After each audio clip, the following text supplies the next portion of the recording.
दोस्तों अक्सर एक क्वेश्चन पूछा जाता है कि द्रव्यमान और भार में क्या अंतर है।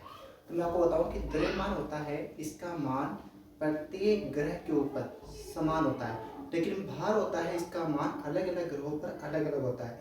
इसका रीजन क्या है? इसका रीजन ये है कि भार होता है वो किसी भी पिंड के गुरुत्वाकर्षण बल के ऊपर डिपेंड करता है, ठीक है ना। और यही कारण है कि हम जो पृथ्वी होती है, पृथ्वी का जो मिड पॉइंट होता है, पृथ्वी का जो केंद्र होता है, वहां पर किसी भी वस्तु का भार है वो 0 हो जाता है। जबकि आप पृथ्वी के केंद्र से पृथ्वी के ध्रुव की तरफ जाओगे ना, ध्रुव की तरफ, तो वहां पर उसका गुरुत्वाकर्षण बल का मान बढ़ जाता है, तो भार का मान भी बढ़ जाता है। एक वही क्वेश्चन आता है कि पृथ्वी पर किसी व्यक्ति का द्रव्यमान 60 किलोग्राम है, तो बताओ उसका चंद्रमा पर द्रव्यमान कितना होगा।